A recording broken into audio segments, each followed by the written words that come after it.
الرحمن الرحيم السلام عليكم ورحمة الله وبركاته نحمده ونصلي على رسوله الكريم أما بعد উপস্থিত আজকে এই দোয়া ও বিদায় অনুষ্ঠানের সম্মানিত সভাপতি অতিথিবৃন্দ অভিভাবকবৃন্দ এবং প্রাণপ্রিয় ছাত্রছাত্রীরা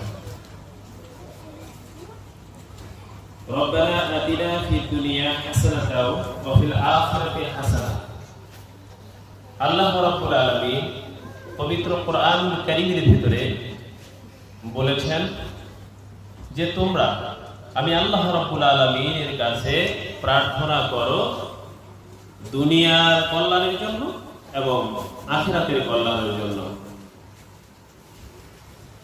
আমরা শুধু যদি আখিরাতের কল্যাণের জন্য দৌড়াদৌড়ি করি তাহলে কিন্তু আমাদের প্রকৃত সাফল্য অর্জন হবে না।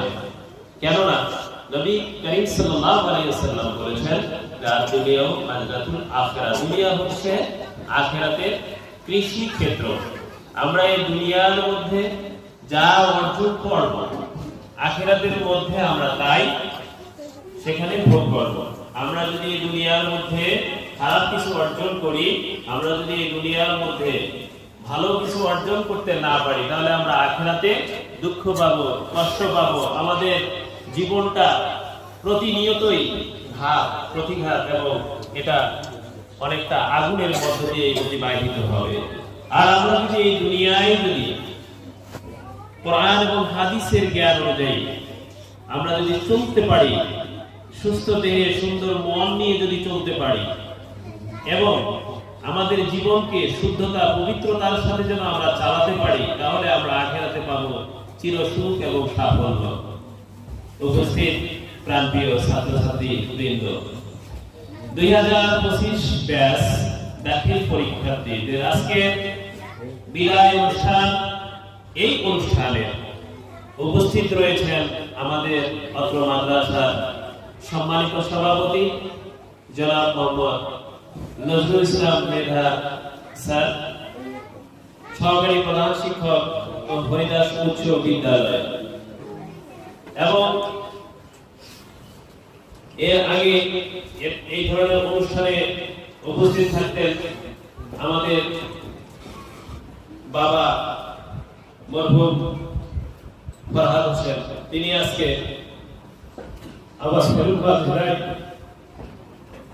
তার জন্য দোয়া করি তিনি যেন জান্নাতের উঁচু মাকামে আল্লাহ রাব্বুল আলামিন তাকে উঠায় না এবং কবরের সমস্ত বালা মুসিবত যেন দূর করে জান্নাতুল ফিরদাউসের ফয়সালা যেন আল্লাহ তাআলা তাকে করবেন।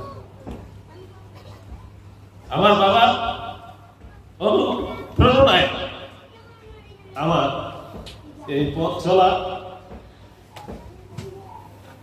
আজকের এই দাখিল ব্যাচ বিদায়ী অনুষ্ঠান অনুষ্ঠিত হচ্ছে, কিন্তু আমার বাবা এখানে উপস্থিত নেই। এরকম একদিন আমাদের সবাইকে এই পৃথিবী ছেড়ে চলে যেতে হবে। তাই আমার প্রিয় শিক্ষার্থীবৃন্দ, আমাদেরকে দুনিয়ার মোহে দুনিয়ার লোভে আমাদেরকে পরিচালিত না হয়ে দুনিয়ার লোভ না করে আমরা কিভাবে আমাদের জীবনটাকে সামাজিকভাবে, পারিবারিকভাবে, রাষ্ট্রীয়ভাবে এবং আন্তর্জাতিকভাবে কেমনে আমরা আমাদের জীবনটাকে সুন্দরভাবে সাজাতে পারি, এটাই আমাদের সবসময় আল্লাহ তাআলার কাছে চাওয়া। প্রিয় শিক্ষার্থীবৃন্দ, আমরা এমসি মাদ্রাসা এন্ড স্কুল 18 সাল থেকে শুরু করে প্রায় 7 বছর হাঁটি হাঁটি পা পা করে চলমান রয়েছে। ইনশাআল্লাহ আল্লাহ তাআলার অশেষ রহমত যে আমার বড় ভাই মোহাম্মদ নজরুল ইসলাম মেধা, তারই তিনি যে প্রেরণা আমাদেরকে দেন এবং গাইডলাইন দেন, এভাবে আমরা যেভাবে চলছি আমার মনে হয় আমরা যদি এভাবে চলতে থাকি ইনশাআল্লাহ আমরা আল্লাহ তাআলার এই অশেষ রহমতে আমরা একটা উচ্চ মাকামে পৌঁছতে পারবো ইনশাআল্লাহ। প্রিয় ছাত্রছাত্রী বৃন্দ, তোমরা যেভাবে পড়ালেখায় মনোযোগী এবং যেভাবে তোমরা শৃঙ্খলার মান যেভাবে ধরে রেখেছো বা ধরে রাখছো, আমি আশা করি তোমরা এইভাবে করেই শৃঙ্খলার মান উন্নয়ন এবং উপরের দিকে তুলে রাখবে। যেমন আজকের এই দাখিল পরীক্ষার্থী আমাদের মাঝ থেকে বিদায় নিচ্ছে, তারা এখন আলিমে ভর্তি হবে ইনশাআল্লাহ। আল্লাহ তাআলা তাদেরকে হেফজ শেষ করিয়েছেন এমসি মাদ্রাসার স্কুলে, এটা তাদের জন্য একটা বিশাল পাওয়া। এবং এই পাওয়া শুধু ছোট পাওয়া নয়, আল্লাহ রাব্বুল আলামিনের নবী সাল্লাল্লাহু আলাইহি ওয়াসাল্লাম হাদিসে বর্ণনা করছেন, কিয়ামতের দিন আখিরাতে যখন জান্নাতের ফয়সালা হয়ে যাবে, যে যত বেশি কোরআন তেলাওয়াত করতে পারবে সে তত উচ্চ মাকামে, জান্নাতের উচ্চ মাকামে সে পৌঁছতে পারবে। সুবহানাল্লাহ। যার পুরা কোরআন মুখস্থ আছে সে তো সর্বোচ্চ উপরে উঠতে পারবে, ঠিক না? তাহলে আমাদের হাফেজ হওয়ার দরকার আছে না? আমরা শুধু হেফজ শেষ করি না, কারণ অনেক মুসলমানের ভুল ধারণা রয়েছে ইংরেজি পড়া হারাম। এটা কখনো ঠিক নয়। মিডিয়াতে প্রচার করা হারাম, এই হারাম হারাম বলতে বলতে কাফেররা আজকে মিডিয়া দখল করে নিয়েছে। মুসলমানদের কবজায় মিডিয়া নাই, তারা মুসলমানদেরকে তকমা দেয় মুসলমানরা জঙ্গি।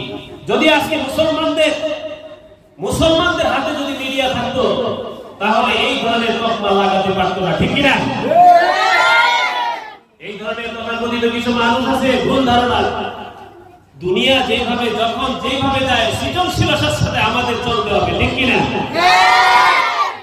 সৃজনশীলতা যদি কারোর মধ্যে না থাকে তাহলে তো হবে না। এখন আমরা যদি সেই রাইফেলের ব্যানেট দিয়ে আমরা যদি যুদ্ধ করতে চাই, হবে হবে না, ওই আশা করলে হবে না। এখন যুদ্ধ চলে কি দিয়ে? ড্রোন দিয়ে, ঠিক কিনা? গুগলের জিপিএস এর মাধ্যমে বোমা নিক্ষেপ করছে ইসরায়েলে। আমি ইসরায়েলবাসী, এই যারা গাজায় রয়েছে, এই ইসরায়েল গাজাবাসীদের উপরে যে বোমা হামলা হচ্ছে, আমরা তাদের রুহের মাগফিরাত কামনা করি এবং অবিলম্বে এই যুদ্ধ যেন বন্ধ হয় সেই আরজ করছি পৃথিবীর যারা নেতৃস্থানীয় রয়েছে তাদের কাছে। এবং আমরা ইসরায়েলের যে পণ্য রয়েছে এটা আমরা সবাই বয়কট করব। আমরা রাজি আছি তো ইনশাআল্লাহ? আওয়াজ নাই, কেউ বলেন রাজি আছি তো ইনশাআল্লাহ? মানুষগুলোকে গণহত্যা করছে, তারা মুসলমানদের বিরুদ্ধে তারা বোমা মারছে। কিসের মাধ্যমে? ড্রোনের মাধ্যমে, স্থান থেকে জিপিএস এর দেখে দেখে তারা মানুষকে হত্যা করছে। তো আমরা কি ওই ব্যানেটের আমলে থাকলে আমাদের এই মুসলমানদের যাত্রা আমাদের দ্রুত ওখানেই থেকে যাবে? অতএব আমাদেরকে মিডিয়া কভারেজ দিতে হবে, আমাদেরকে শিক্ষার অগ্রগতি উন্নতি করতে হবে, আমাদেরকে যুগের সাথে তাল মিলিয়ে আমাদের শিক্ষার উপর গুরুত্ব দিতে হবে, ঠিক কিনা? আমরা যদি ঘুমটা দিয়ে এখন ঘরের কোনায় বসে থাকি, তাসবিহ নিয়ে শুধু জিকির করি, তাহলে মুসলমানরা শুধু পিছিয়ে যাবে। আল্লাহ রাব্বুল আলামিন কোরআনুল কারীমের ভিতরে প্রথম যে ফরজ করেছেন সেটা হলো ইকরা বিসমি রাব্বিকাল্লাযী খালাক, পড়ো তোমার প্রভু নামে যিনি তোমাকে সৃষ্টি করেছেন। অতএব আমরা যুগের সাথে তাল মিলিয়ে শিক্ষা অর্জন করব, সৃজনশীলতার সাথে থাকবো এবং আমাদের দুনিয়া এবং আখিরাতে যেভাবে লাভ হয় আমরা সেই চেষ্টা করব, ঠিক কিনা? প্রিয় ছাত্রছাত্রীবৃন্দ, বাংলাদেশের খুব কম প্রতিষ্ঠানে আছে যেখানে হিফজ এবং জেনারেল আলিয়া স্কুল এবং কওমি একসাথে থাকে। তোমরা খুবই ভাগ্যবান যে এই স্কুল থেকে তোমরা হিফজ করতে পারতেছো, দাখিল সার্টিফিকেট দিতে পারতেছো এবং তোমরা আবার এসএসসি সমান একটা মর্যাদা লাভ করতে